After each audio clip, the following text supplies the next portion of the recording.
Now, there are absolutely loads of awesome new sports bikes on the market for 2023, but which one should you choose? Well, here are our picks in price order ascending as always, and of all the lists we've done this year, this sports bike one is by far and away the most expensive. So let's start with something even half realistic in terms of price, and that's the new Extrema edition of the RS660. And the foundations were already pretty good. I think it's fair to say the RS660 has been a hit since it was introduced, and that's because it's got a perky parallel twin engine, great handling, and a comprehensive suite of gadgets, all at a decent price point, I may add. It's basically already the perfect sports bike for the road, but the Extrema has a few little tweaks to make it even more sporty, like the GP-inspired paint job, the SC Project carbon silencer, some carbon bodywork, the single-seat cover, and the option to flip the gear shift for a race shifting pattern. But it's not just a bunch of bling, because it actually sheds 3 kilograms over the standard model, which brings the dry weight in at an even more impressive 166 kilograms. No price as of yet, but the standard bike sells for just over 10 grand, and the last special they made, the Twins Cup limited edition, went for 10,600, so I'd expect between 11 and 12 grand tops for this one,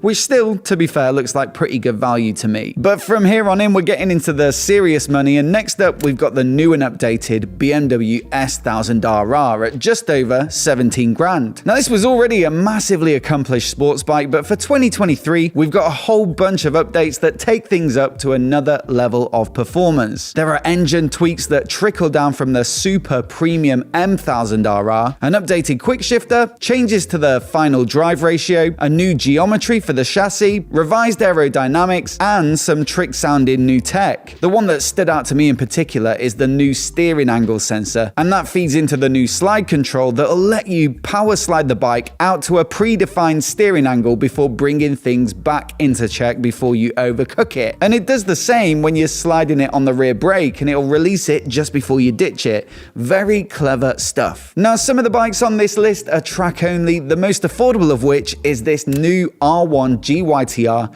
at 25 grand. GYTR is the performance division at Yamaha, and with all the trick bits that this comes with, it's not possible to homologate it for road use. You get blank race-ready bodywork without any lighting, a track-specific exhaust system from Akropovich, and GYTR's adjustable ECU complete with computer interface. On top of that, you get an upgraded chain and sprocket, Bridgestone R11 tires, steel brake hoses, GYTR brake calipers, and Brembo's racing pads. And if that's still not enough performance and spec for you, then you can request some extras from Yamaha, like the World Superbike style swing arm, proper top draw Olin suspension, a carbon subframe, carbon fairings, and a large capacity fuel tank, to name but a few. Basically, you can make your own race ready superbike, providing you've got the cash. Thankfully, we've got a sensible road bike up next though, in the form of Honda's CBR 1000RR Fireblade, but this time with a little bit of a twist. You see, this is the snappily named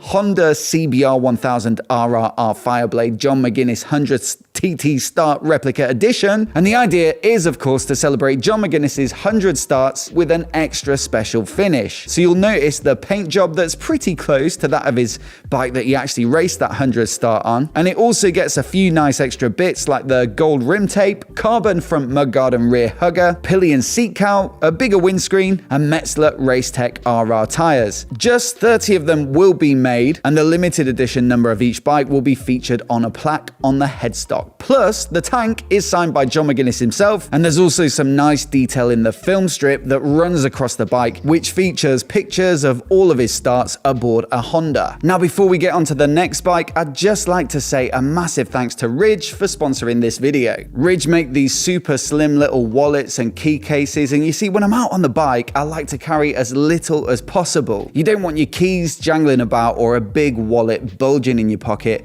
and so these two little bad boys are absolutely perfect for bikers. Firstly, with the wallet, not only does it have plenty of space for your cards there, but also it's got the cash clip on the back and it's RFID blocking so that your cards won't get swiped. The key case, on the other hand, it is nice and sleek, and it can hold up to 6 keys, and it's got this little tension spring that keeps them nice and snug in there so they don't make any noise. Now, both of them come with a lifetime warranty, so that's extra reassuring reassuring. Plus, they've got a huge range of styles and colors to suit pretty much all tastes. And if you're that way inclined, you can probably even find one to match your bike. Personally, I'm normally wearing black, so I've got a black one of each. But if you're a bit more cheerful than me in your fashion choices, then there are plenty of popping colors to choose from. So check out the links in the description below to find yours. And once again, a massive thanks to Ridge for their support. Now, we already touched upon the BMW S1000RR, but also getting some new bits for 2023 is the more premium homologation special equivalent, the M1000RR. And it has to be said, this is one striking motorcycle. The previous generation had the typical M Sport color scheme, but in this update, they've gone with a bare carbon finish, and they've also massively upped the size of those aero winglets, and the result is pretty eye-catching to say the least. Peak power though actually remains the same as the last generation, but it does go faster, and that's thanks to the revised aerodynamics. You see, while those aero winglets do generate a third more downforce, which of course helps with stability, the rest of the bike is super slippery to the point where the top speed goes up by 5 miles per hour to 195. Not only does a new taller windscreen help to smooth airflow over the rider, but there are some neat little features like those aero covers on the front wheel that all contribute. The rest of the bike is absolutely dripping with the latest in performance parts and cutting edge tech, and so if you want the ultimate BMW sports bike, then this is certainly it. Would you take it though, or for a few grand more, the KTM RC8C? Now, the first iteration of this bike was extremely popular. They announced it in 2021 with 100 bikes to be sold, and they all went on the website within 4 minutes and 32 seconds, despite that lofty price tag. But the new version smashed that time despite offering twice as many bikes and bumping up the price. So what makes it so special? After all, you can get an 890 Duke for a third of the price. Well, the RC8C is built by Kramer Motorcycles, a performance bike specialist founded by a former KTM employee, and they've left no stone unturned to make this the ultimate track bike. Firstly, the engine gets a massive overhaul, and it now makes 135 horsepower peak. The frame is bespoke and helps to cut the dry weight down to a super slender 142 kilograms. Suspension and brakes are of course top draw race spec stuff, and there are forged wheels courtesy of Dymag. All the electronics have been stripped back and made track specific, and they've even moved the fuel tank to the tail section to help with weight distribution. But the icing on the cake is that 30 of the 200 customers will also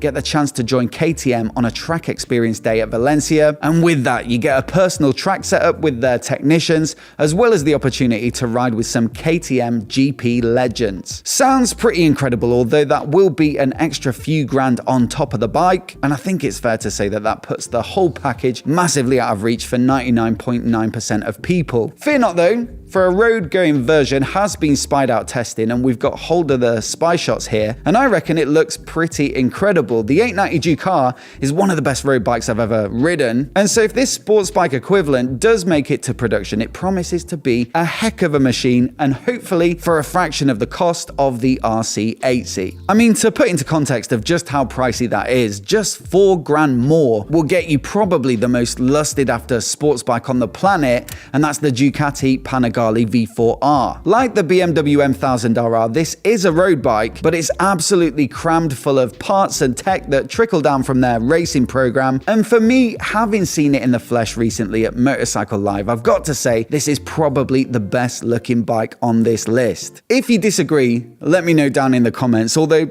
potentially number 10 on this list actually does edge it. Now, there are all sorts of incremental improvements across this bike for the new generation, but the headline figure is peak power, which really is quite incredible. You see, in stock form it makes 207 horsepower, which is a pretty good start, but with the track-specific Akropovich titanium full exhaust system, you unlock another 30 horses. But on top of that, if you use the shell oil that's been specifically designed for this engine, it reduces friction by 10%, and that'll get you another 3.5 horsepower. So that makes the total combined peak power figure 240.5, which is just absolutely bonkers. Completely unnecessary, more power than most riders could ever realistically use on the road, and most likely on the track as well, but still, I'm very glad it exists because it's basically the epitome of sports bike drool factor. Also in a similar ballpark though, we've got Aprilia's RS V4 X Trenta, again another track-specific bike, but this one's based upon the RS V4 factory. But this one's developed by their Noale racing department, and it gets the absolute works thrown at it, as you'd hope, for 43 grand. So there's carbon bodywork with top-notch aerodynamics, race-ready suspension and brakes from Öhlins and Brembo, tweaks to the engine to get 230 horses out of it, an SC Project full system, Marcassini magnesium wheels, and Pirelli Diablo SBK tires. Super impressive and spectacular to look at, but perhaps it's a bit of a surprise that the track specials aren't topping this list. The Norton V4SV, for example, is marketed more so as a road bike with an emphasis on luxury, aesthetics, and exclusivity rather than out-and-out performance. I mean, don't get me wrong, you still get 185 horsepower peak from its 1200cc V4. There's super premium componentry and plenty of up-to-date techie features, but I think it's the finish that makes this bike look so special, either in this Manx Silver version or the slightly more up-spec carbon edition with the carbon wheels. Whether it's the hand-polished frame and swing arm, the diamond stitch seat, this stunning top yoke, or the Union Jack tail section, there are plenty of little touches all over the bike that I'm sure will make it very special to own. But top of the tree, and I think on reflection probably a little bit more spectacular than the Panigale, is the MV Agusta Super Veloce 1000, which they announced a few weeks back. It's one of 3 stunning bikes that MV announced ahead of the new model year, and so if you want the full details, you can get them by watching the video that I've linked to on the screen now. And if you're new here and you want to see more videos like this, hit subscribe, and I'll catch you in the next one.